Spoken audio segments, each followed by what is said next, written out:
साथियों नमस्कार।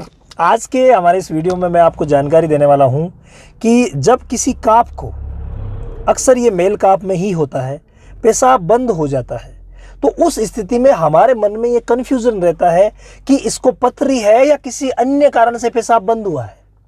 अगर किसी अन्य कारण से पेशाब बंद होता है तो हमें इलाज अलग करना होता है, उसके लिए फ्रूसेमाइड लगाना होता है। और अगर पथरी की वजह से पेशाब बंद हुआ है और उस स्थिति में अगर हम फ्रूसेमाइड गलती से लगा देते हैं तो काफ की स्थिति बहुत ज़्यादा खराब हो जाती है। खराब क्यों हो जाती है? क्योंकि पहले से ही पेशाब की थैली भरी हुई है, ब्लैडर यूरिन से फुल भरा है और हम उसे और भर देते हैं फ्रूसेमाइड से। क्योंकि फ्रूसेमाइड तो पेशाब बनाने का काम करता है, निकालने का नहीं करता। क्योंकि पेशाब बन जाएगा और आगे मार्ग में पथरी है, रुकावट है, तो वो पेशाब बाहर कैसे निकलेगा? तो श्योरली उसके ब्लैडर को फटना होगा। इसलिए हमें ये पूरा ध्यान रखना है कि कौन से ऐसे लक्षण हैं जिनकी मदद से हम पहचान सकें कि वास्तव में काफ को पथरी हो गई है। तो फ्रेंड्स, लक्षणों की तरफ अगर हम देखें तो पहला लक्षण होता है कि वो बूंद बूंद करके 1 या 2 दिन पेशाब करता है। उसके बाद उसे पेट दर्द शुरू होता है थोड़ा थोड़ा, और उसके बाद वो पेशाब करने के लिए जोर लगाता है। ये देखिए लगा रहा है, गुदा की तरफ भी जोर पड़ता है और नीचे जहाँ पे एनस है वहाँ पे भी जोर पड़ेगा लगातार, और हमें लगेगा कि हाँ अब पेशाब कर रहा है, अब पेशाब कर रहा है, लेकिन वो पेशाब कर नहीं पाता। तो उस स्थिति को मद्देनजर रखते हुए हमें पूरे लक्षणों को पकड़ना है कि क्या वास्तव में पथरी है। क्योंकि फील्ड में ऐसी कोई सुविधाएं नहीं होती कि हम खड़े खड़े सोनोग्राफी कर लें और पथरी का पता कर लें कि पथरी कहाँ पर है, पथरी है या नहीं है, पेशाब बिना पथरी के बंद हुआ है। तो इन लक्षणों से आप पता कर लें कि पथरी है या नहीं है। अब अधिकतर ये जो पथरी बनती है वो मेल काफ में बनती है, फीमेल में कम बनती है।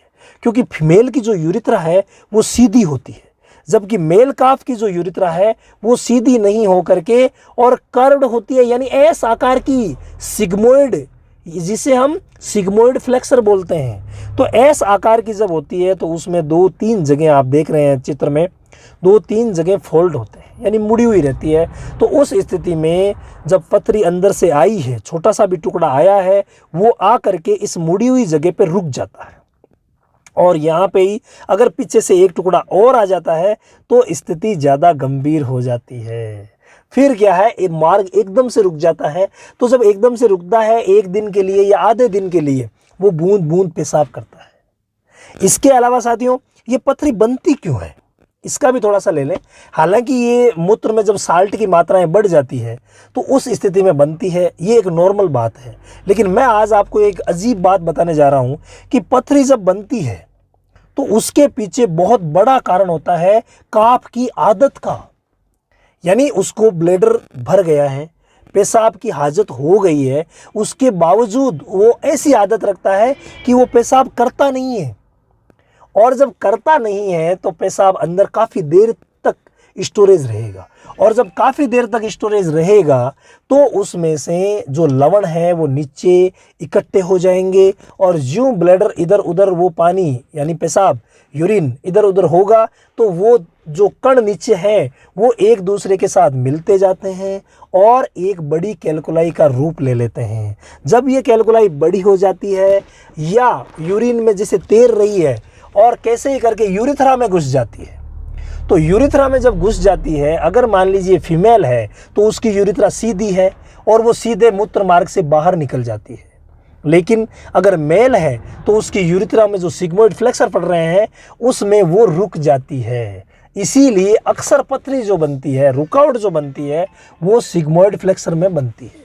तो वहाँ पे जो पथरी के कण हैं वो आते जाते हैं, जमा होते जाते हैं, या कई बार कोई बड़ा कण आ जाता है तो वो वहाँ आकर के रुक जाता है और फिर पेशाब आना बंद हो जाता है। ये पथरी जब बनती है ब्लैडर में तो अक्सर एक नहीं बनती, पथरियाँ बनती है, 8-10 के आसपास बनती है। तभी हम कई बार ऑपरेट भी कर लेते हैं, उसके बावजूद एक ऑपरेट करके निकाली यूरिथ्रा में से, दूसरी आके रुक जाती है, तीसरी चली जाती है।